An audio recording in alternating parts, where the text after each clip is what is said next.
Hello and welcome to another episode of Honest to a Malt with myself, Duncan Donuts, Mike, aka Two Puds, or Tuppence if you are reading about us on some podcast websites that have used AI. And this week we've got a special guest. It's Matt McKay, now of the London Distillery Company. And Matt, would you like to give yourself a bit more of an intro for us and welcome? Hi, boys. Great to be back on the pod. I'm Matt McKay from the London Distillery Company. I'm the managing director and whiskey maker of what is something new but something old. So London Distillery Company is not a new thing. It's operated in various guises since 1807, most recently 2011 to 2020, which is when some of your listeners might have heard of it or even visited the then distillery down in Battersea. That company unfortunately collapsed, and there's various reasons for that. And I now found myself in the fun position of leading what I'm calling a revival of London Distillery, which, we're going to be kicking that off full swing Friday after next with the first new release from London Distillery Company. So great to be here with you both once again. Glad to have you back. It's lovely to see you again. Second time on the pod, but your third episode because we had to split the first one out into two. So it's lovely to have you. Yeah, that was an epic. It was. So, Mike, what's the name of the episode today, my friends? We are episode 95, and it is Matt McKay, a rare find. Oh, my days, 95. Music from 95. Music from 1995. So, Matt, I for think every this episode... could be good. I think 95, I'm remembering things like, well, I think it's correct, Bop, I want to say, might have been 1995. I really hope Hanson. It is. I'm going to get disappointed if it's not. Yeah, indeed. Yeah. 95 music. Let's go. We've been... Oh, it's a fucking classic straight off. Gangster's Paradise. Oh, what tune? Boom. Yeah. Coolio. Shaggy Boombastic. I was waiting. Can I just say, I was waiting for Gangster's Paradise pretty much the last two episodes because you can never remember exactly when stuff was, can you? Do you know for what I mean? The last 2 years, Duncan's been hanging on. Just waiting for us to... Here it is. It's your Here moment. it is. And we've got Supergrass, all right, absolute classic. Classic. Country House, Blur. Oh, that's a really good song. Mega. What else we got? What else we got? Wonderwall, Oasis. Some might say Oasis. Scatman. We mentioned it the other day. We did, yeah. What else? We've got... oh, God. Roll to Me, Delamitri. Beautiful. I don't even know if I know that song. You will as soon as you hear it. You'll be like, Again, I'm sure there were some metal classics and rock classics in that year, but Mike never does the metal or rock classics. He just does the popular culture. Stick to my popular culture. Just the dance floor bangers. Yeah. And there must be something from Bon Jovi in 1995. I mean, it's not jumping out at me. I would say Fairground by Simply Red, nod to the Gingers, and Shania Twain to finish. Any Man of Mine. Don't even know what it sounds like. All right. I mean, Shania Twain only had one big song. That don't impress me much, wasn't it? I think. Yeah, and it didn't. Oh, touche. All right. Touche. So, Matt, what's been in your glass and what's been up your arse this last week or so? Let's get ready to dramble. Let's get ready to dramble. Hear us drink your dram, hear us chat me drams, hear us chat some man. Okay, so I'll deal with the latter. So I've lost a bit of weight. My brother-in-law commented and he said, "Oh, I've seen all the photos. Wait for it. You won't be clapping in a minute." Well, you might, but I'd rather you didn't. So my brother-in-law sent me a message saying, "I've seen the photos you've been putting up online doing London stuff. You're looking good. You lost weight, mate." And so I spoke to him. I said, "Yeah, I have. I had gastroenteritis just before those photos. So I have lost weight. I definitely wouldn't recommend it. What's been up my arse? Well, not a lot because it all left quickly." Right. How long has it been? When did you have that exactly? It's a few weeks ago. It was a few weeks ago. Okay, so you've had time to recover. It's doing the rounds. I had it just before Somerton. Duncan, you had it post Somerton. Yes, I did. Yeah, I had it as well for about 4 days ish. Yeah. Yeah. It's been a long time. Like I was convinced it's food. I think it's just going around London, isn't it? Yeah, but it's been a while since I've thrown up and shit myself at once. For that situation, you have to have one of those tiny bathrooms where you can sit on the toilet and reach the sink. You need a bidet. That's That's I'd what love a they're there B-Day. I for. wish they were more popular. I was going to say, you're like, what is this B-Day for? It's for washing your private parts. No, it's not. It's for that once and occasional moment when you've got gastro and you just need both at the same time. I still, my biggest regret is when we redid up one of our bathrooms is getting rid of the bidet.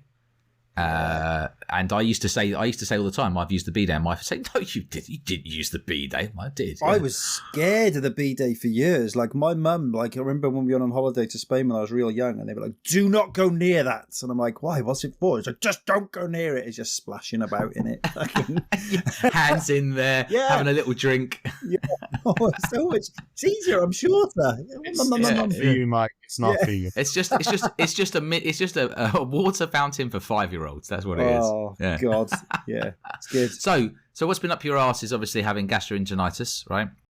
Yeah. So not a lot going on there, or lots depending which way you look at it. The other side of things much more pleasurable. So in the glass, is in the most self-serving manner possible. Good. Is the upcoming first release from the London Distillery Company, which is called Renascence, the revival release. It's not called Renaissance. Being a words person, I always like to piss people off. So rather than going for Renaissance, which actually means something that's really popular right now. Okay. Right? That's what Renaissance means. It means this thing is currently really popular. A renaissance of something, popularity. Whereas Renaissance means the return of something previously lost. So it's literally misused permanently. Often. Nice. Often. So Renaissance is something which is popular in a period of right time. now. Yeah. Popular right now. A renaissance in popularity. Yeah. Whereas Renaissance means the return of something previously lost, which in terms of London Distillery Company feels completely appropriate. Nice. Yeah, that's really nice. So Renaissance, yeah? Look at that. Educational again, Matt. You're bringing the standard of the podcast up significantly. Always raising the bar. Oh, yeah. He says after the conversation about explosive diarrhea. Yeah. Oh, dear me. The bar was low. So talk to us a bit about what's in your glass and about this first release then. Sure. So this first release, yes, the first thing I've done for London. Lots more to come. Effectively, what I did was when I inherited all of the older casks, the first thing to do was to look at the sheets, look at the provenance, the historical information. It was not complete. You know, all the casks are logged, they're all there, but in terms of exactly what's what happened to it, who made it, how did they make it, that information is a bit spotty in terms of that gap between when London originally operated to now. So as a whiskey maker, I did the only thing you can do. You have a look at the casks. Mm-hmm. You sample them all, and then you make your assessment. So tough job, man. It was interesting. Some of the casks were fantastic, and with the best will in the world, some of them were not. Recoverable? Absolutely recoverable. They'd just been left in, slightly knackered wood, and for quite a few years, no one had really paid them any attention. Right, okay. Nice. Yeah, it's my view that although whiskey takes quite a long time, someone does need to keep an eye on things, and no one had. Okay. So I am. So what I wanted to do with the first release was effectively show off the DNA of London Distillery, which is heritage grain and heritage yeast. That's really at the center of everything the distillery was doing when it was operating. Mm-hmm. And so I've picked casks that I think work really well together, but do show off that core flavor, that profile. And I think that's really important when you're talking about moving to the future. I don't think you can get rid of all the bathwater. You have to keep something of the original intent, even if we don't get to the position of, we're going to rebuild the stills and everything the same, which we're probably not going to do. Yeah, like you've actually got to start and build the distillery, right? Exactly. There is no distillery right now. Yeah. So because I said that to someone, they were like, "There's no distillery." Yeah. Yeah. It was demolished, so it's all gone. So the idea here is to bring it back, to revive it, to get people interested, to get people drinking the liquid, some of which is now over 10 years old. So London's oldest distillery by a little way there. And then if that interest is there, then we'll look at a new distillery. But yeah, I see. So you've got enough stock basically to be able to gauge interest and Oh yeah. Okay. I mean, it is finite. There's about 70 casks of original London spirit left. I've inherited those alongside various other English whiskey distillates, which I'll talk about in a bit. But there's plenty there for me to, do what I've done in terms of Renaissance, which is show off effectively the casks put together but unmodified. And then some of the ones which are a bit neglected to re-rack them using some interesting sherry casks, and then a few other things down the line, which I won't even talk about now, but I like a few surprises. So, the first release is refill barrels. So good old ex-bourbon with first fill sherry.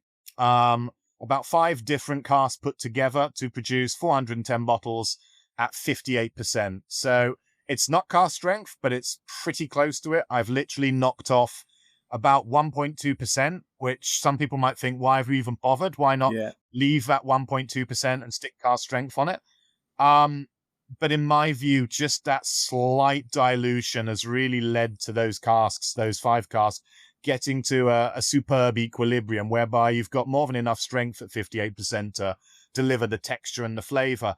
But the mingling, the coalescing of those flavors, just with a teeny bit of water, is elevated. Coalescing. I love it when a plan comes together. Coalescing. So you've got the first release at the moment, which you're sipping in your glass. And what can people expect from that kind of in terms of tasting notes? The taste is quite intense. At the heart of it is the heritage grain, Plumage Archer. So this is grain that it's 100 years old. It was the de facto grain for whiskey making in the 1920s onwards, but then fell out of favor for strains that are simply more efficient with better yield. So Diablo, Concerto, nowadays Laureate.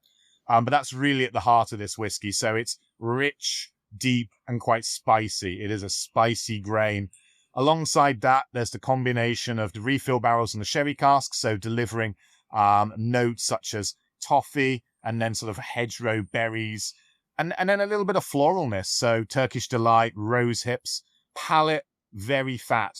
So 58%, it's full fat, it's very textural, it's very oily indeed. And the great thing about Plumage Archer grain is the depth of character really sustains in the finish. So the finish goes on for bloody ages, absolutely ages on the finish. Nice. Right, okay. So that's the heritage. So you've talked a bit about the heritage grain and the heritage yeast there. All right. Yep. And how many bottles is there going to be of this first release? 410 for the first release. Okay. Nice. 410. Nice. 410. And that releases soon? Yeah, so that'll be releasing on the 6th of June, so Friday the 6th of June, and that's going to be available exclusively from Berry Brothers and Rudd, who are helping me out with the first release. Cool. Okay, yeah, nice. All right. Very good. What about you, Mike? What's been in your glass and what's been up your arse this week? What's been in my glass is... Well, what's in my glass at the moment? Oh, the Dowry milk. Yeah. The bottle kill of the Dowry milk, which, some people haven't enjoyed it. I friggin' love it. Oh, some people haven't enjoyed it? Serious? Yeah, some people did, not for them. I was like, oh, fine, up to you. Dear. Yes, I get its marketing hype and everything else, but for me, loved it, immediately got another one. I like grain, so... Wasn't it only like 35 quid or something? Yeah, bargain, the April Fool's ones. So, that's in the glass at the moment. What have we done this week? I'm trying to think if I've done any tastings. Oh, I did the... Stramash, can't remember the thing. I did the Stramash NFL tasting, round 1, which I hadn't worked out was regional. So it was Southern whiskey, so I was having some guesses quite the way off plot as to what I was You didn't even know which region you were trying. Yeah, didn't even know. Just I knew it was unpeated, so I was fully like, making it even harder for yourself there by being fully blind. Exactly. Yeah, utterly fucking I blind. don't need any clues. And senseless, I would say. But yeah, it's quite an interesting lineup. I won't say what they are just at the moment, but I was allowed to know what they were post tasting, and a couple of them really surprised me. Now, they, as Dan said last week, I do wonder if those little plastic bottles have had some influence on them, because there was like some serious acetone on the first one. And I'm like, has that spent longer in there than it should have? Because I've got that bottle, and again, I've got no real connections to what that bottle is, so there's no reason for me to big it up, but it doesn't taste like that sample did in the slightest. So I do wonder if there's something going on with those plastics. I don't like putting samples for people in anything other than glass again, even though it costs me more to post to people.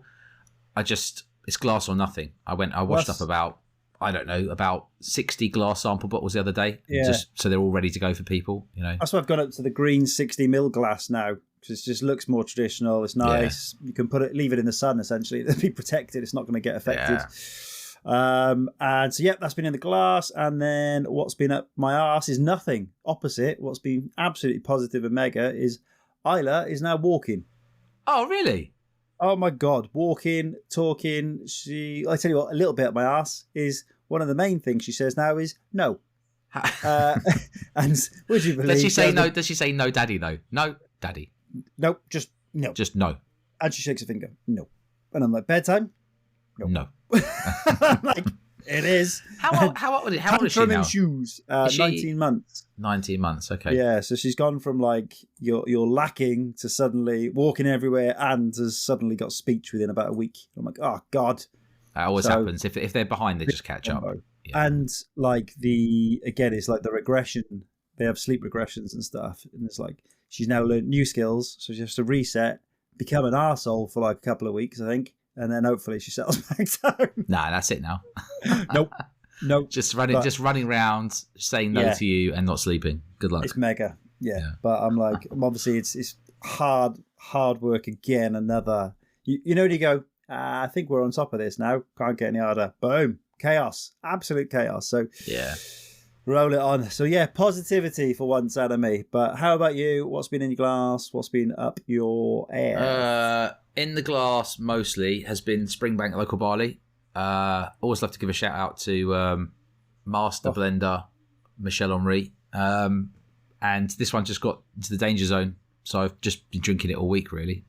I had 6 or 7 days off alcohol, but since then I had a week off the booze. Then since the week off the booze, I got stuck into that. So I did this, and I also had a Ben Romack Car Strength. Nice. And I have no idea which one it was, because it was from Blind Drams, but I know it was a Ben Romack Car Strength, and it was very good. No idea which one. I think maybe the Springbank local barley slightly edges it, but it's been a week of lightly peated whiskey, which makes me think I would love to do, because I might still have a bit of Springbank local barley left.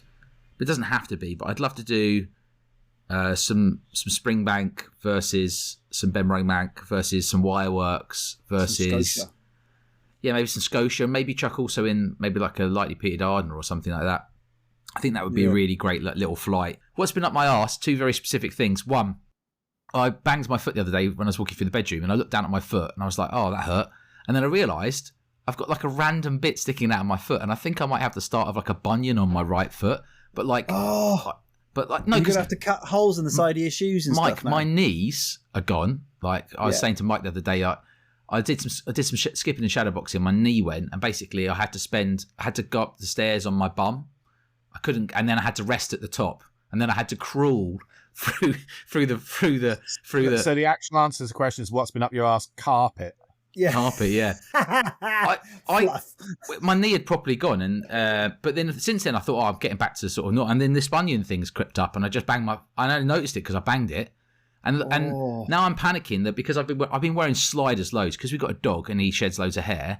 I've been wearing sliders a lot. I don't think it's good for your feet. So what happens when you're immature? I think I'm going to have to just bite the bullet and just get dirty feet and dirty socks all the time and not wear sliders anymore around the gaff. To that, and then going on from that, because this is basically all the dog's fault. We've established that, haven't we? This is all the fault of Leo the dog. The other thing is I've been doing a lot more exercises. So Matt, you mentioned you've been losing some weight, all that kind of stuff, doing some exercise, right? Or just eating healthier? It was. Oh, it was just the gas. It was just the gas. It's just the shit. Okay, all right. Sorry about that. I don't to big you up there, Matt. You've been very busy working, but basically I've been doing some exercises, and for a long time, Leo didn't do this, but he started doing it again now. So whenever I do push-ups, which is every day at the moment, trying to build up to 100 a day in June, every single day, he runs over and does that thing where he humps you, right? So he runs over, gets his on my shoulder and just starts humping me, and I have to push him off. Well, you have assumed the position, Duncan. Yeah, but what's annoying about it is he didn't do it for so long in his life, and he got to like about 7 or 7.5. Dirty old man. And it's just started humping me again. Yeah, dirty old man, mate. It's gross. It's not nice, is it? Because his underside isn't that clean, really, is it? Do you know what I mean? It's not the most pleasant thing in the morning when you get up. Anyways, that's what's been up my arse. Basically, one bunion on my right foot potentially, and getting humped by the dog.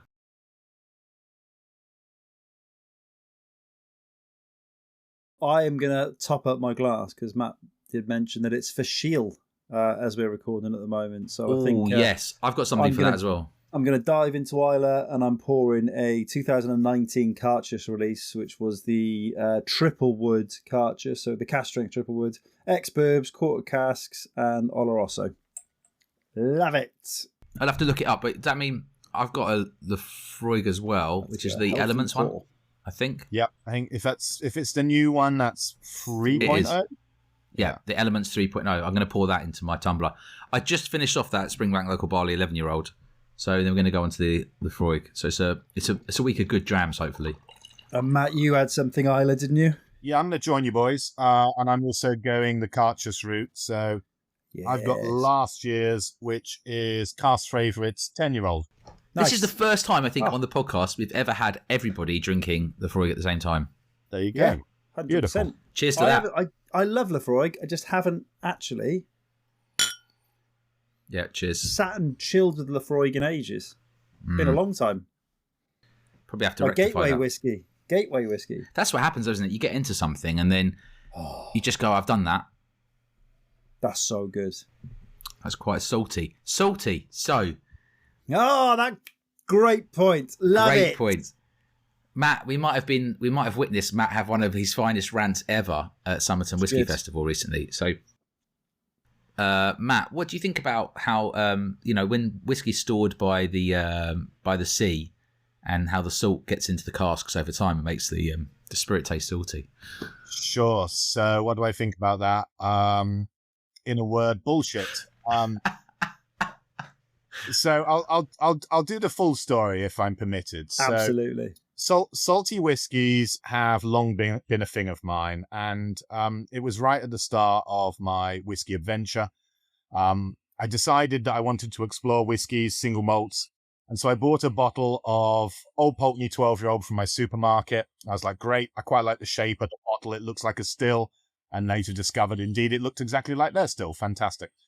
Got it home, quite excited, poured it out, tried it, and I absolutely hated it. I didn't understand, this was 25 years ago. I didn't understand why I would want to drink something that was that mineralistic and that salty. And I was just upset. I'm like, I've just bought this bottle of whiskey and I don't like it. And then I got about a third of the way down the bottle and I'm like, yeah, I don't hate it, but I don't like it. About halfway down, well, now I'm indifferent to it. And then obviously you can see where this is going. But by the end of it, yeah, now this is something I really like. So yeah, saltiness, minerality, salinity. These are all things that I do look for in certain whiskies and do enjoy. So you'll often see a lot of marketing and chat around how leaving a cask in a certain position will, affect its maturation. And in many ways, that is true. You can leave one cask here, one cask there. They will be different. But this idea that the cask is somehow breathing in its environment and imbuing it into whiskey is positively outlandish. I mean, my previous job at Bimber, and you guys know Bimber, it's in the industrial estate. It's opposite a laundrette, at the time a burnt out car, and next door a nuts factory. And when you go down there, it's an industrial estate. It smells like an industrial estate. So if this were true, that casks breathe in their environment, would have all tasted of engine oil and engine oil, nuts, and laundrette. And it doesn't. It's a beautiful, well-made. I'm getting detergent and Daz. I'm getting Daz and oil filters. Yeah. I'm getting a note of someone who's angry that they can't find a parking space. That's a great point that you make. So basically what you're saying is, if that was true, then whiskey would breathe in and take its environment in all the time. But we only really say that about sort of saltiness and coastal sea air and that kind of stuff, right? And some, you'll see a little bit more talk about a sort of atmospheric terroir. But the highlight of that is always, shaped by the sea, aged by the coast, breathing in the salty air. And we will see other examples, but I would recommend anyone wanting to disprove this just has to go up to Wick, which I have a lot of time for. Wicks. But Wick, up in Caithness. visit Pulteney Distillery. Wicks, Not Wicks. You're going to get a whole different. You're going to get all sorts of different fantastic aromas in there, which you should definitely learn about, but not sniff too much. Go to Wick, visit Pulteney, and ask the guys nicely if you can try the spirit off the still if they happen to be running it. And what you will discover is that spirit, as it rolls freshly off the still, has still got that salinity, that saltiness that you identify is there from birth. And that's just because of the way they make the whiskey, because of the terminated still head where they had to cut it off to fit it in the building, because of the use of tubs out the side. That salinity is integral to their make and fantastic. Yeah. So the idea that casks are sort of breathing in to get that flavor, it's just a fallacy. It's not true at all. I like this explanation because sometimes I feel like on some distilleries I get a slight saltiness and they're nowhere near the sea. Correct. Yeah. And so that then explains that, right? And again, I quite like it when we talk about transparency and stuff. You mentioned that, again, a lot of people won't realise this, that all the places that say they're storing their casks by the sea are not. They are storing them in an industrial estate, essentially, or an industrial warehouse in Glasgow. Yeah, near Glasgow. There's lots of storage in the Central Belt. Some distilleries will have a warehouse or two on site. But if you think about how much whiskey that sites that are making 1 million, 3 million, 5 million LPA need, that's not one or two warehouses. That's a lot more. So a lot of this spirit at these sites is filled into tanker and driven down to warehouses where it is filled into cask at that warehouse, nowhere near the sea. Right? So it leaves the sites in tanker, not in cask. That's not always the case, but it often is the case. Oh my gosh. Hopefully clean tankers. Do you remember when there was that Thames Water thing and they had to move like 60 lorry tankers of sewage? And there was one of my favourite radio hosts was going, they're never going to be able to clean those tankers. They're going to have to just get rid of them. Like they couldn't possibly put water back in them. They've just put raw sewage in them. Bet Newmake will clean it out. Yeah. Let's get salty!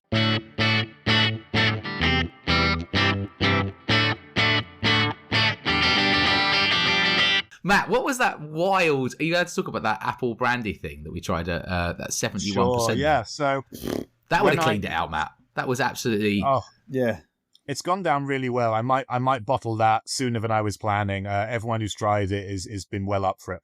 So when I was going through the casks I inherited, I just found these two casks that I tried, and I'm like, what is this? This is wild.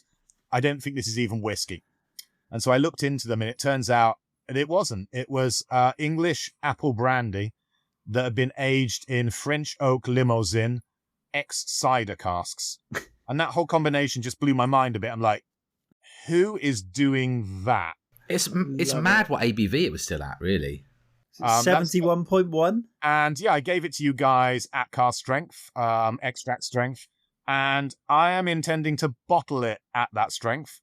Good. Someone might talk me into bottling it in smaller bottles, just because 70 cl of 71.1 is quite a lot to get through. Maybe a smaller bottle might appease people in a different way. But yeah, I think it's amazing because it tastes just like liquid cinnamon apple pie, and it's just so out there and interesting. It did taste very strongly of cinnamon apple pie. That's true. Yeah. I feel like that is made for London food festivals and stuff. The little stands, just putting that out there. In which case, it would definitely need to be about 50 to 55%. I think if you're going to serve it at a food festival. Yeah, keep it at 71, just smaller bottles. It's interesting in that. If you're selling the bottle, but if you're letting someone try it at the food festival, you're like, you've got to tell them it's 71% if they're going to sip it first. Don't tell them. Mike's like, don't tell them. It is strong, but I would argue that if you gave that to someone blind, it doesn't taste that strong. It doesn't taste that strong, right? It tastes about 55 to 60%. It doesn't taste 71%. Exactly. So it holds up well. And yeah, part of me is like, well, it is obviously ludicrous. So do I cut it down? I mean, you guys probably know my favorite ABV is 54%. I just think it's the magic number for so many things. Do I sort of play around with it and take it down somewhere to that? Maybe. Or do I just say, look, here it is. Go for it. Or do I do a bit of both? 50-50 maybe, something like that, you know. I mean, at the minute, it's just a recent, on my travels, I discovered this. Try it. It's amusingly tasty. It's an issue that I will, and a fun thing that I will come to probably around autumn. I'll decide what to do to it. The flavors are very autumnal leading into Christmas, but I've made no decisions about what form. But yeah, my gut is just here it is, unadulterated. Go at it. Have fun. Well, whilst we're talking about whiskies that we tried, I think, Mike, after the festival, what was one of the whiskies I told you was my favourite whiskies from the show? I can't remember in the slightest. A few moments later. I said specifically, I enjoyed the blend that we tried during the tasting with the London Distillery Company, hosted by Matt McKay. Oh, thank you. The managing director and whiskey maker. And for numerous reasons, yeah, I got a semi, even after I tasted it and said it was good. Just the things that you mentioned. Yeah. The barrels used, the companies used. Oh, yeah, it was with Adams, wasn't it? Good stuff. Yeah, talk us through it. Yeah, talk us through it, Matt. So, the first release is coming out in the next couple of weeks. I love to be ahead of the game. I don't want to rest on my laurels, so I've already bottled the second release. So the second release from London Distillery Company is going to be English blended malt. And you've seen a few of these. You've seen the first one out the gates was Woven with New Horizons. Yep. And then there was Compass Box, who did a very small release of 61 bottles. I'm seeing this as something much more longer term. So what I've created is called the Golden Union. And this is release number 1. And this is number 1 of however many, people want and I fancy doing. We see this not as a sort of one-off, here's some English blended malt, but an ongoing thing. So the first release is formed of Adnams as its core, a combination of bourbon barrels and Jack Daniels barrels, which I have a lot of time for. Really, really interesting addition there. And they're quite old. They're sort of 12 to 14 years old, those Jack Daniels Adnams. Alongside an edition of the London Distillery Company. So the first release is Adnams and London. What's going to be in future ones, I don't know. Basically, once this release comes out in July, 50%, £50. Perfect. I want as many people trying it as possible. 50%, £50. And then I'm going to spend the summer talking to all my friends at other English distilleries and saying, hey, what have you got? And then... yeah, there's no set recipe for the Golden Union has to be this, it has to be that. I'm going to look at what English whiskey is now, and there's so many different crayons in that box. I think you can draw all sorts of different pictures with them. You're going to be bringing in stuff from other English whiskey distilleries as well, yeah? Correct. And all under Golden Union. Oh, I'd love to see you do something with Wireworks. The Golden Union is the sub-brand, effectively, because we can't call it the London Distillery Company because... it's English blended malt, other people involved it. So yeah, it's the Golden Union. And there's release numbers. The first release is called A Field in England. Yes, it's named after that film. I really rather like it. The second release, I don't know what I'm calling it yet. We'll have to see where we go, but it will be composed of different components. So each release will be bigger. So the pure London 410 bottles. The first Golden Union 973 bottles. Nice. So I'm not sort of wedded to it has to be this size or that size. It just depends on the cask composition. Because I'm not into sort of making blends like, well, it's got to be all of this and all of that and all of that, therefore that's your bottle number. That's not the way I work. It's what works together. How much can we get if we extrapolate those percentages and those ABVs upwards? That's your number of bottles. And if there's leftover liquid in 1, 2, 3, 4 of those casks, that's fine. We'll do different things with it. But it's not just about taking a pile of casks, dumping it together and giving it a mix. That is not the way I do things. I was going to say, tasting notes wise for your blend, again, they were quick because we were quite quick on the session because you were rightly so wanting to get people out the door and try some other stuff. Nose, really chalky, carrot cake and bourbon cask. And then palate, fruity, ginger, ice and sugar, bubblegum. And yeah, both of us loved it when we tasted it. Thank I you, just boys. kept saying buttery flapjack. That was all I kept repeating. Nice note. Yeah. I loved it. I genuinely loved it. And I said it on the day and I say it again now. It's got on my little short list of whiskey bottles I'd like to buy. So I think it's going to be a Gareth Corner. Coming next month. So not long to wait. Gareth's Corner selection down the line, 100%. Perfect timing for that time of year, because I think I remember you saying, Matt, that it's the Adnams, because some of the Adnams stuff is incredible. Some of it just tastes of gin. This is the incredible stuff, I think. Adnams is a funny one. So for me as a whiskey maker, going through all sorts of different styles of Adnams, it just has a quality that shouts to me as a core, like a base of something, like a base ingredient that you can build on. I think, it's like if you're a blender, there are certain makes that are a Scotch blender, there are certain makes that are prize. So for instance, everyone loves Kalila, right? Because Kalila is brilliant. But it's the versatility of Kalila, any age, old, young, any cask type. If you get a Kalila, if you put out a Kalila that's bad, I would say it's you that's fucked up, not Kalila. It's that consistent. And not quite in the same way, but for me, Adnams makes me think about, blending in a similar way to Kalila. I'm like, this is a really good base note, a core of something. And that's effectively what I've used it for this first Golden Union release. I'm like, this is a good thing to add on top of. It's really solid. Can you remember what cask they used for the Adnams? Was it like ex-burbs or? So yes, so the Adnams in Golden Union, it's a combination of ex-bourbon barrels with Jack Daniel's hogsheads. Okay, right. Interesting. It's funny that Mike said chalky, because that. I mean, we've talked about this before, obviously, but I like the consistency. It's the other way around, actually. It's ex-bourbon hogsheads with Jack Daniel's barrels, because you'd never get a Jack Daniel's hogshead, because that would be very odd. Other way around. Okay. Right. Well, we wouldn't have been able to pull you up on that, but I'm glad that you pulled yourself up on it. I corrected it before one of your good followers. Good you're policing yourself I think you'll find that. I think you'll find, Mr. McKay. Yeah. There's no hogsheads. Yeah, so I caught myself there. Yeah, it's the other way around. Yeah, so Mike said chalkiness, and that great Adnams release from Somerton, the 11-year-old, 10 or 11-year-old, can't remember, loved it, bourbon cask, that had a lot of chalkiness on it, and I'd be fascinated to try more bourbon Adnams, not the stuff that tastes of gin, the stuff that doesn't taste of gin, and see if it's got that chalkiness in it, because I think when they're doing it like that, it's really good stuff. Like I've said it before. If they'd have done a marketing spin saying we have poured this over limestone to filter it in some way, I would believe it, because of the actual chalky levels on it. It's just like some type of English version of the Lincoln County process that they're pouring it through like rubble. The Lincolnshire County process. Mike, it's just been sucking in the limestone from the local area, hasn't it? It's just been sucking it in. It's surrounded by limestone. Just drinking it all in. That's why it tastes of limestone. We left these casks in the quarry to mature. A Jurassic outcrop of rock. That's where they've left the barrels. This one tastes like dinosaur. Fantastic.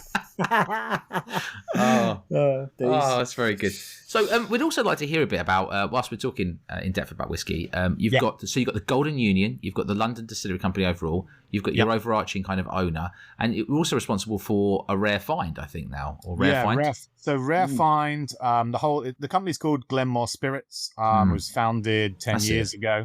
Up in Leith in Edinburgh.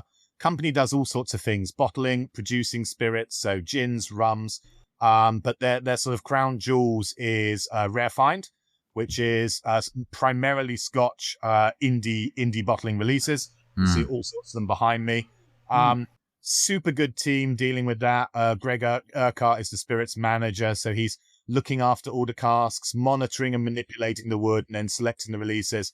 It's just a cracking selection of indie releases. Virtually all, but not all, virtually all single cask strength. So it's exactly what you want from an indie bottler. And there's just so many different. When I first went up there to explore potentially taking the job, they showed me around one of their warehouses, and there was like 23 rungs high and hundreds of meters of cask storage. There must have been 6,000, 7,000 casks in there. They got a lot of great stuff. They're in a good selection of retailers as well, looking at it. So I mean, I think it's an attractive looking bottle. They tend to do very good quality offerings. It's usually good like distilleries that you would go, like Bunnahabhain or Tamdhu or whatever. They usually do stuff that gets me excited when I look at it. So it's good memory. Just a little glance. Cooley 19-year-old rum finish. What the hell? That's amazing. Yeah, so the rum finishing is interesting. We did one in the most recent release, which was Dao Una, in a 4-square rum cask finish, and it was delicious. And the thing sold out, not on impact, but pretty close. Everyone was like, "Wow, that's good," and the whole thing just was bought up because it was delicious. You still get that bit with whiskey. If something gets popularity really quickly, it will sell out and people will buy it on auction to drink it, which I love to see, just to get hold of it. You still get that a bit, but you're getting it a bit less. We were having a bit in the preamble, we were talking a bit about the state of the whiskey market at the moment, and I said that I put a post up, Mike, so Ardbeg 10 has been reduced to £34.50 in supermarkets and on Amazon. I bought one in St. Tesco, I think, recently, and I was like, that must be a misprice. I'm getting No, one. It isn't. So I posted it not because I expect everyone's going to go, oh, I need to get 1,000 bottles of Ardbeg 10. They don't, right? We've all got loads of whiskey. Yeah. But just because, well, if somebody followed me on X might want to buy a bottle of Ardbeg 10, but mainly because it's quite a statement, because usually it gets reduced to about 39-40 quid lowest. So to go down to 34.50, knowing the margins they're kind of operating there, that's big. It's a £4 drop on that bottle. It's following the Ardbeg reductions, which we got excited about, and I think people have, well, certainly myself, are just like, I've become not negative Ardbeg, but I've disregarded it because I'm like, it's too much. It's not worth what they're putting out for committee releases and everything else. If that price creeps back down, I haven't gone fully anti. I'm fully in. I love it. Still tastes good though, doesn't it? That's the thing. Yeah. You can't moan about the taste. I know. Well, you can see the bottles behind me. Yeah, you've got the committees. I'm not a whiskey collector. I just ended up with like 4 or 5 committees, and then you get to that point, you're like, oh, I guess I'm getting all of these then. Yeah. That's why you get so excited when they're 75 quid. You're like, oh, it's cheaper this time. If I can ever get that Scorch. So I've been on the committee run for a very long time. But that ended last year when they did Spectacular, and so they sent out an email saying, well, there's too many releases, so we're only doing one release for Spectacular this year. And they decided to get rid of the committee release. I'm like, well, that was a mistake, because if out of the 2, that's the one everyone wants, right? So, so my sort of run of, buying just ended with that decision. If there's no committee release, well, I'm not buying it then. Maybe they've pulled that plaster for you. They've cut you off. That's the committee release is always the higher ABV one, right? In the without the packaging, basically, just correct. They've always been great, but like again, is it worth it? They started I think, not that age makes a huge difference. We've seen that from Ardbeg, but you just felt like they were going a bit right. We're going to take advantage slightly. The prices were creeping up.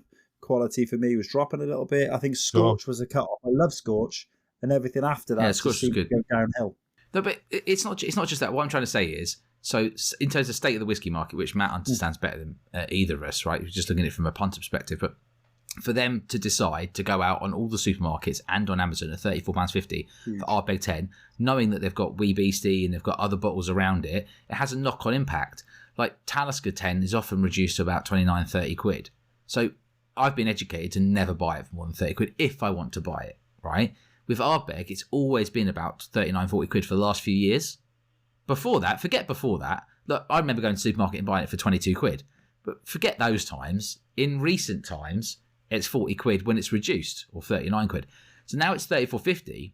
As a consumer, you know how this works. Like, that tells me not to buy it, because then why would I buy it? Because it might get cheaper still. Right? Do you see what I mean?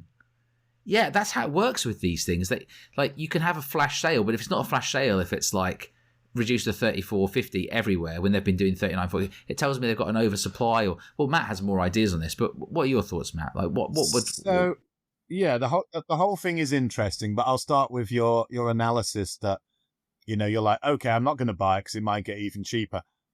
Regardless of why the price has dropped, and I will speculate on that.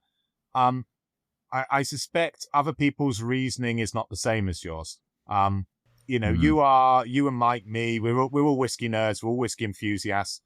Most people who buy supermarket whiskey aren't, and therefore, going in, you'd be amazed how many people, like, I don't really care what it is. It says single malt and it's on discount. I've heard of Ardbeg, game on.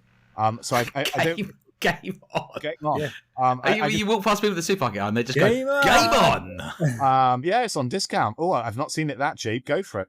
I just don't think most supermarket consumers would think the way you do, Duncan. But as to why, it's really interesting because to me it adds downward pressure on Wee Beastie. It's really encroaching into that.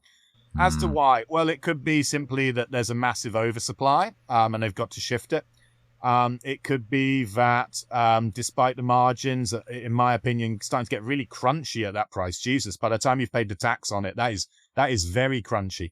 It could be that the parent company has decided it's better to make less per bottle, but try to sell more bottles. Or if one was trying to look at it positively, it could be that it is a deliberate marketing decision, pricing decision to try to gain market share, to get people to try it, to get people to move away, perhaps from the Freud 10 or other supermarket options. And by reducing it down, it gets people to taste it. And then maybe they'll go, you know what?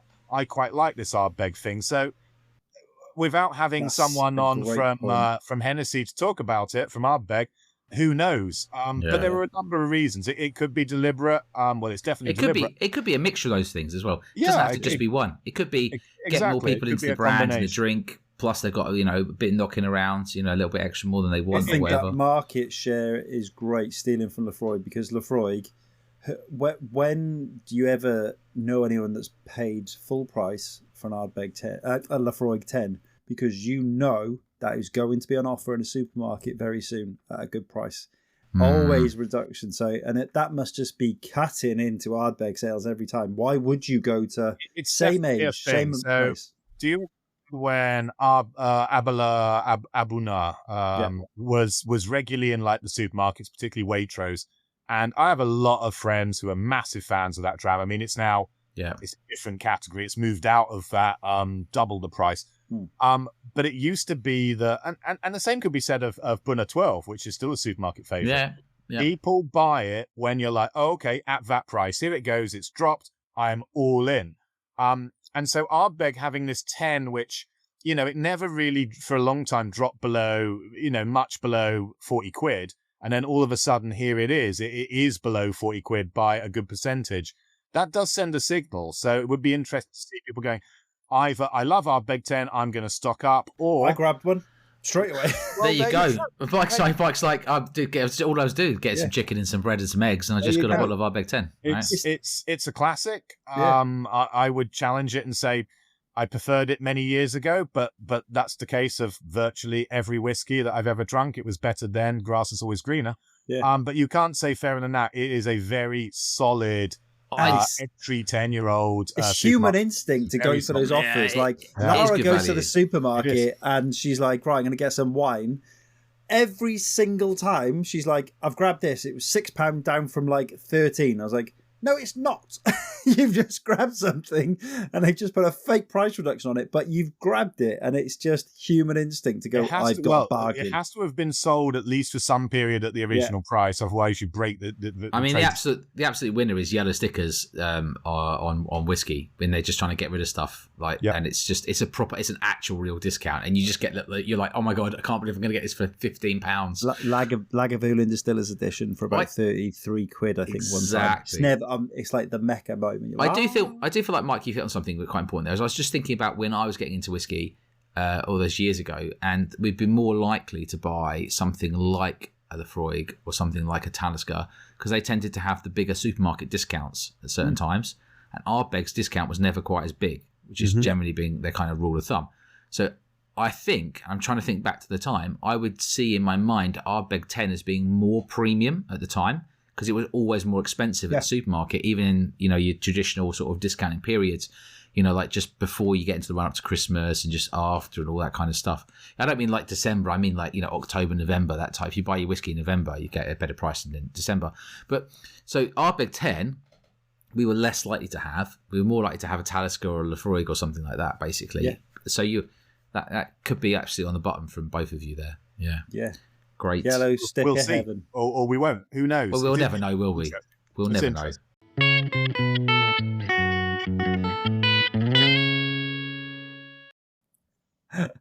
Right, that is a good point to say cheers for the Lafroigs again. Oh, hang on, Matt's having a top up. Yep, I enjoyed my Lafroig. Cheers. Cheers. Cheers. That Elements is very good. It's not knock out of the park. It's certainly not £180 good, but it's decent. Did you say that was Blind Drams? Yeah, I think it was Dram 5 and Blind Drams, the last one I did or didn't do. Do you want to talk us a bit more through the journey that you're going to go on, or you know what you're excited about? Because we've heard a bit, but I'm sure there's some other stuff. Sure. So, yeah, I mean, London, I've only been at this new job now for 5 months. Feels longer, which is great, but it's just looking fresh, by the way.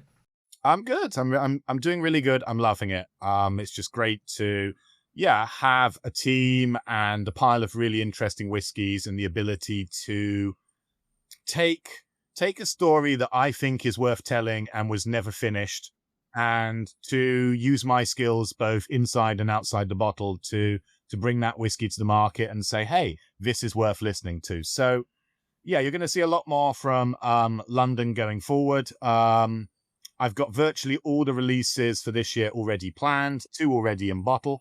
So there's a lot coming this year. And as I said, boys, if it goes well, people respond to it, people are interested, and I hope they are, because I think it's a unique proposition in English whiskey. It does not taste like a lot of current English whiskies, which are tending towards that's all I'm going to describe it as modern tradition. So they're really tuned so that at 3 years, 4 years, and 5 years, they taste really great. And I'm interested to see where those whiskies go at 10 and 12 and whether they're just woody. We'll find out. But London was ahead of the curve because it was right back at the beginning, same sort of time as Lakes and Cotswolds were founded. The spirit profile is not tuned to be really ready and really, really at its peak in 3 to 5 years' time. So as such, it's a very different proposition. And it's very nice for me, having spent all of my whiskey career to date working with new distilleries, new spirit, new things, to actually have something that's new, but it isn't, it's old. So, I've already got 10-year-old stock, so no prizes for guessing what's going to be coming later this year. We'll definitely do that. So you'll hear about that after the summer.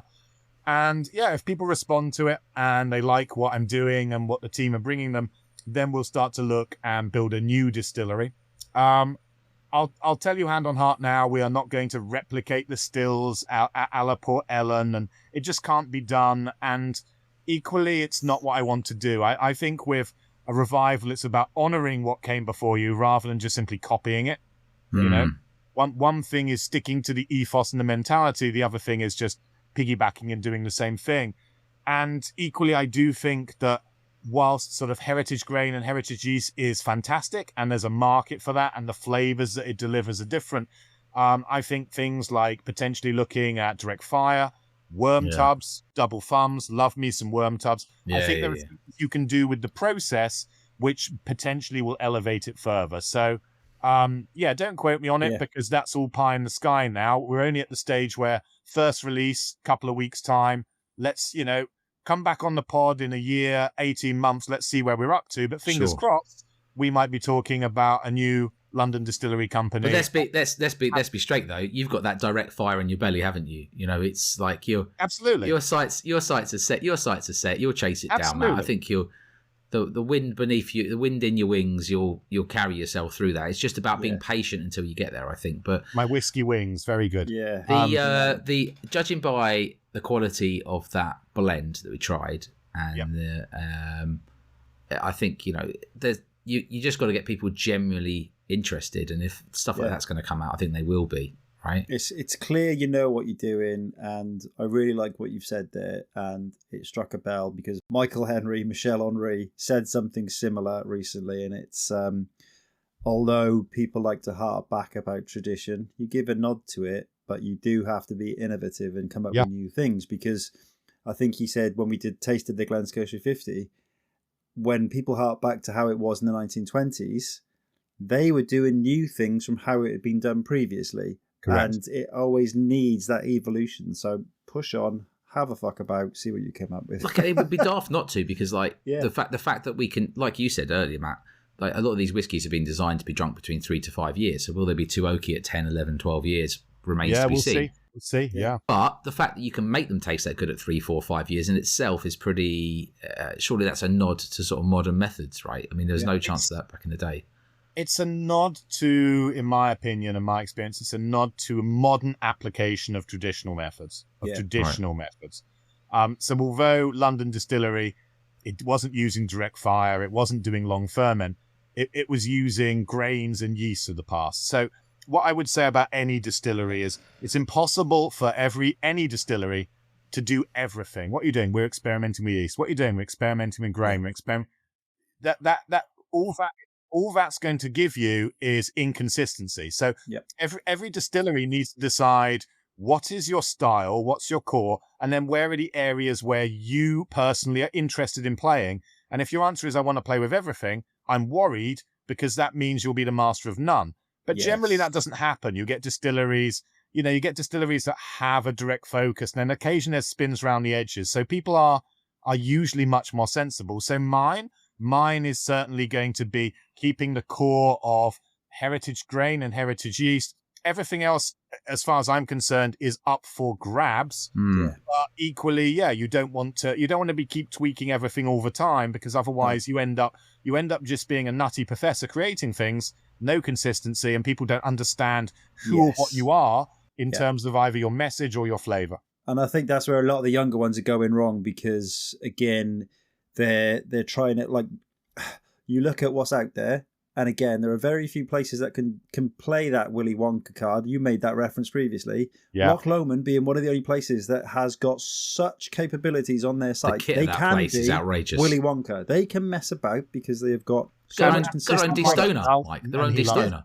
Yeah, but like the problem we've said it about the lakes. Choose a method, choose a product, choose an idea, stick to it. Get some of that out, then start changing that a little bit. Experiment with that. Too many places have lost an identity in the product. The identity is through the story, but you need the story and the product to connect, right? And so, it's good to hear you say that, Matt. It's honestly refreshing. Thank you. But for me, the story has always been, in all my whiskey work, and remains today, story is the product. And there's so many stories that you can tell that about people, about place, about time, but they're still related to the whiskey in your glass. You know, what I'll talk about the grain, the plumage archer. That's a great story. It's really interesting, but it is relevant to this, rather than trying to, we need a story. Okay, how can we manipulate this whiskey in some way to fit a story? For me, that's completely the wrong way around. All you could do is you could just get Matt Berry to do the voicing for you and Plumage Archer, and then it would sell millions. Well, I've said for a while, if ever Matthew Berry. Yeah. If ever a film was made of things that I've done, perhaps even the last 12 months, it's only happening if Matt Berry plays me. Yeah, I can see it. He's gone Hollywood. He's gone Hollywood now, Mr. McKay. So it's going to be. He's probably more expensive now, isn't he? Shame! He'll always be Toast of London for me. Yeah, Toast of London's so good. Shaking a fist. And for me, I love Toast of London, but for me, I watched him first in Dark Place. Which is crowds. It's a single series, single Channel 4 series about each episode. I think it was 6 episodes only, where each one was a different horror narrative. Okay, not seen this. Unbelievable. Added to my menu. I'll hit you with my favourite line for it, which is broccoli, of course, was a metaphor for AIDS. Yeah, I liked it. The womanizing character. Do you remember that? What was it? What show was it on? And he's like, can I take your dog lead while I walk you to the thing? And they're like, thank you, sir. And it's like, I just got to see my boyfriend. And he just hoofs the dog He was across amazing. the street. He was only in it a bit. He was amazing on the IT Crowd.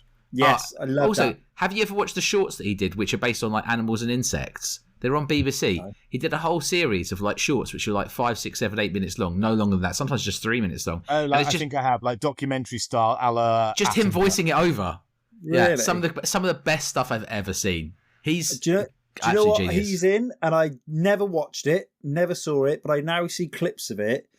There's some random show where Vic Reeves and Bob Mortimer live in a house, and he's always coming in, and it is just like I'm like, what the hell? It's like shooting stars on speed in a house. I mean, like in Toast of London, when the whole thing when he goes into the sound studio and he's like, or with the interplay with Clem Fandango. Clem Fandango. Can you hear me?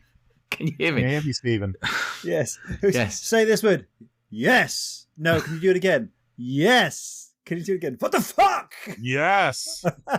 If you could get him to say Plumage Archer. that's it. Yeah. There we go. But for me, honoring the past is two things. Number one, it's retaining the heritage grain flavor core and showing that off. And number two, it's taking it into the future. It's actually building on this story which ended. It ended. The dream ended. It's incomplete. So I think that building on the legacy is one part the flavor, but it's another part saying, hey, when you guys wrapped up, you didn't have 10-year-old whiskey. Now you do, and it's my job as a custodian of that, as a guardian of that, to show people what you made. So this is a very new job for me. I'm not involved in making the spirit yet until we have a new distillery. So my job is very much, showing off, enhancing, demonstrating, showcasing the work of others who had a vision. And I think that's both quite exciting and I have some trepidation because I'm walking on the shoulders of people who defined English craft whiskey before it was even a thing, and I want to do right by them. That's super important to me. Yeah, it's big stuff. I mean, if you decide at any point you want to make a parody version of Field of Dreams, Mike and I are in for that. Just, okay. Build it and they shall come. Yeah, just because when I was listening to that, what came into my head was Field of Dreams, and I started to think maybe we could convince you to do Field of Dreams parody thing, and Mike and I could star in it, But hey, look, just put it on the back burner. Your big break. Yeah, gotcha. Yeah, 100%, yeah. Honest to a malt, yeah. Honest to a malt.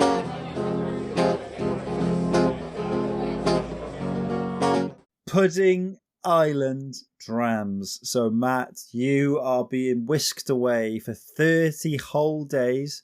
It's not an SAS survival escape. It is just a break from the world. So you get to choose which island you're going to. It could be tropical. It could be shit. It could be whatever you want. And whilst there, you get a choice of one dessert, one album to listen to the whole time, and one bottle of whiskey to drink as much of as you want. And it can be any value whatsoever. When you've done your 30 days, we just want to know how you're going to get home, so your mode of transport, and who is going to be picking you up. So, a few things to think about there. Where would you like to begin? Island first. What type of island is it? Let's go with that. It's Jamaica. Nice. Nice. No one said that. I love it.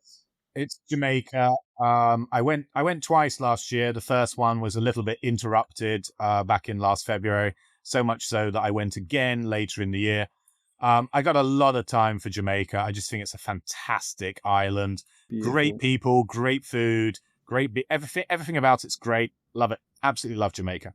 Fantastic. Okay, so you are, I'm not going to say stranded in Jamaica. You are chilling in Jamaica. Yeah, man. So from your album, your whiskey, and your dessert, what you diving into first? 30 days. Okay, so the whiskey is I've always had a sort of desert island dram, which I guess is what you're asking here. Can't use that term. It's nothing like the BBC desert island drams. Let's not get sued. We'll just bleep that out.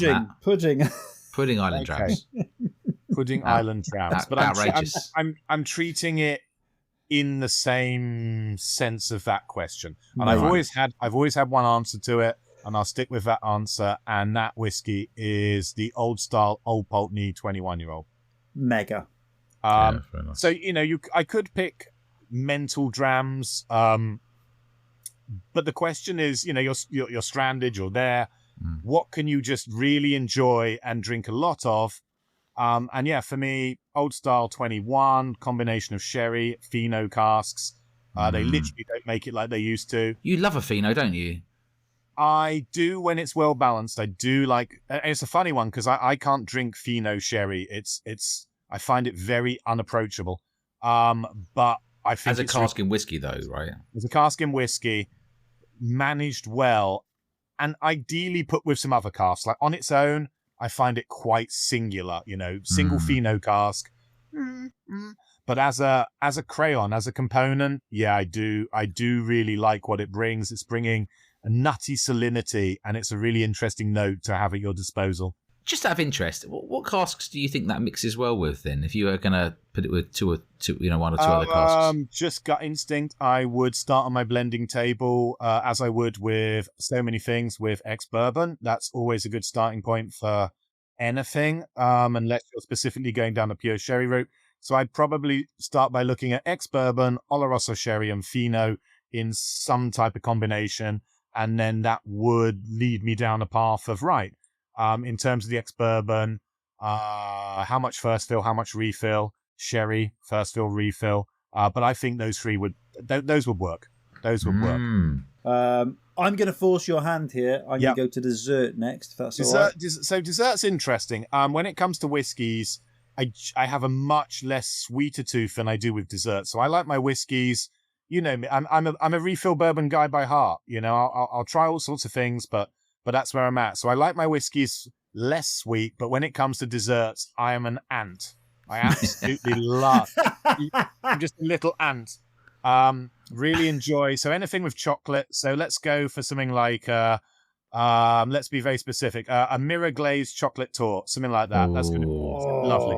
Hard to do as well if you're making them at home. Proper one. Proper one. Yeah. Proper tempered mirror glaze. Yeah. No one said mirror glazed chocolate No, torte. Of course they didn't. I remember seeing it on Bake Off, and it looked complicated. It's complicated to make at home, for sure. That's decent. I'm going to say that's the poshest selection we've had other than a cheese board. A cheese board? Okay. Yeah, some people right. That's just someone who doesn't like dessert, surely. Really. Yeah. I mean, I do love cheese. I'm destined for gout at some point. So keep drinking the port. Exactly. And forget to put your leg up. Yeah. Everyone loves port. We know this. Yeah. There's not. Yeah, for sure. Everyone loves port. Yeah, of course. Yeah. The big one now. Duncan has already moved. Duncan's moved hand to chin. And also, Matt, I built you up in my mind. You've become like a titan in my mind. So this is important on so many levels. One album. 30 days. No other music. Yep.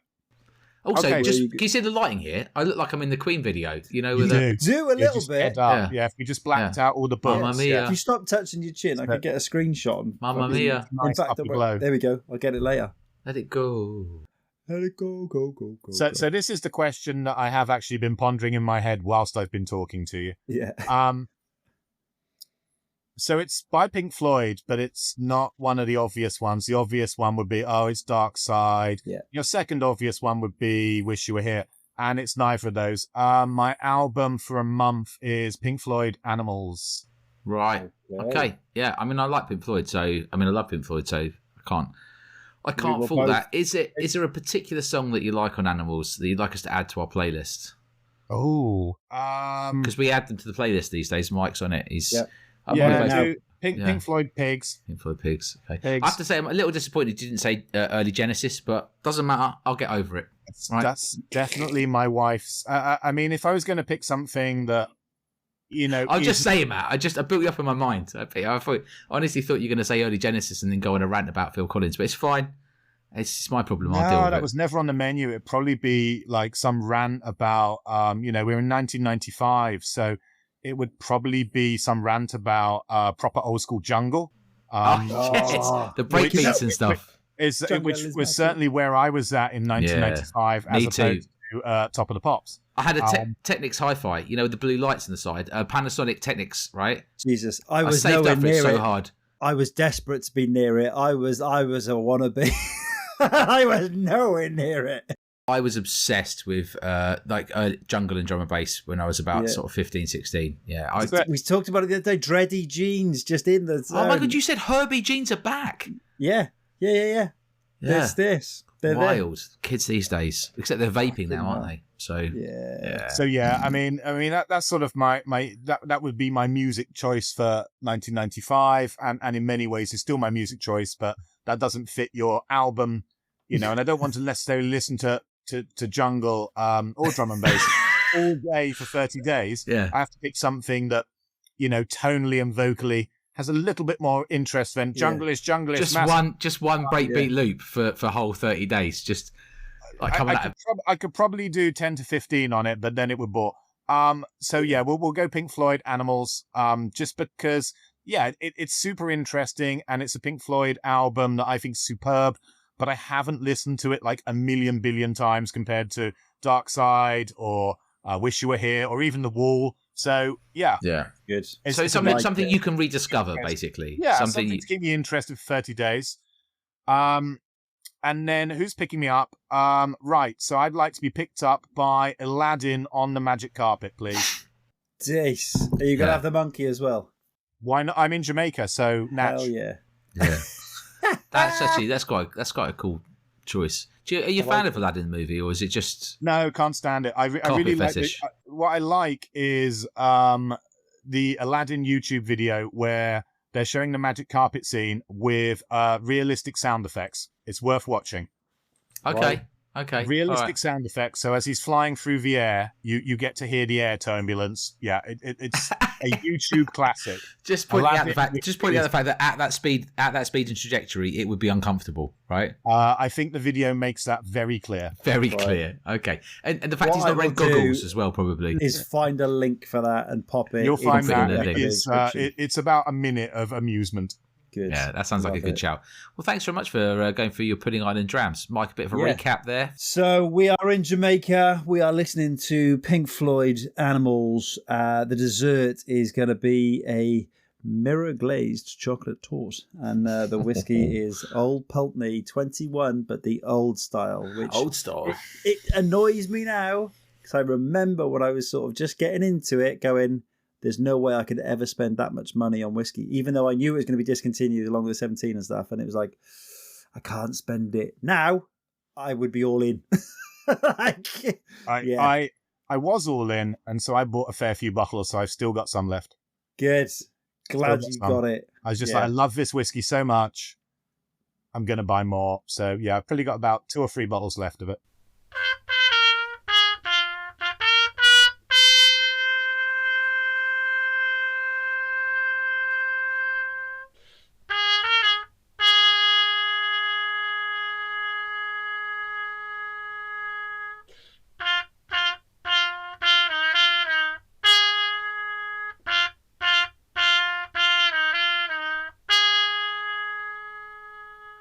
Pleasure to have you on today. We really appreciate it. I personally look forward to buying the Golden Union First Edition blend you're going to release. Yes.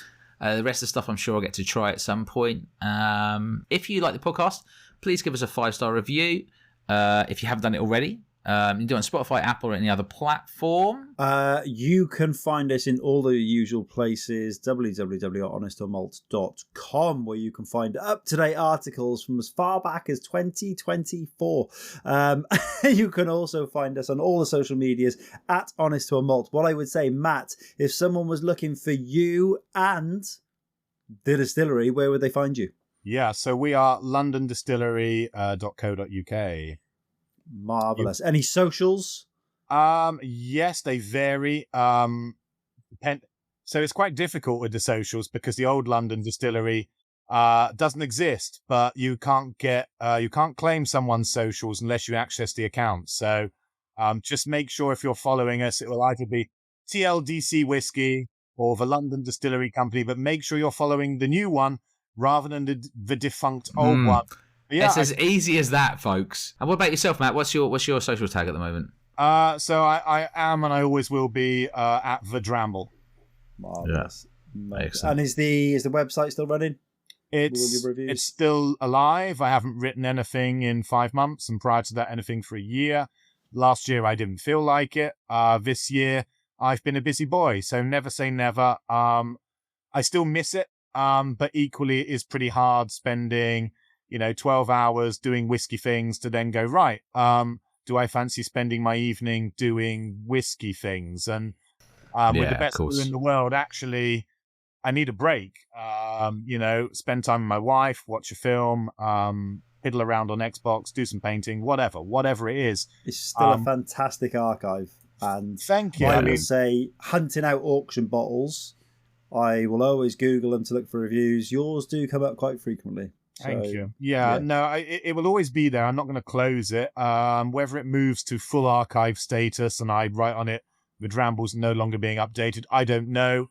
I keep saying I want to do it, but with the best will in the world, the weeks tick by, the months tick by, and I'm not any less busy with whiskey things. Yeah. So never say never, but at the moment, I should probably put something up and say, sorry, guys, it is a hiatus at best. Maybe you could just set a realistic target, like one a year or something like that. Well, I could definitely do one a year, and I have hit that target. But I also think that, if you guys did one podcast a year, I don't think it would be the same either. So that's true. I don't like doing anything half-assed, and so I'd rather not do it than... Hang on, let's end on that. Are you saying we do this podcast, we're not half-assed? Is that what you're saying? I thought that was like a backhanded compliment. No, it's the opposite. We're not half-assed. Yeah, not half-assed, not half-assed. Yeah, no, that's what I mean. You're saying we're not doing it in a half-assed way.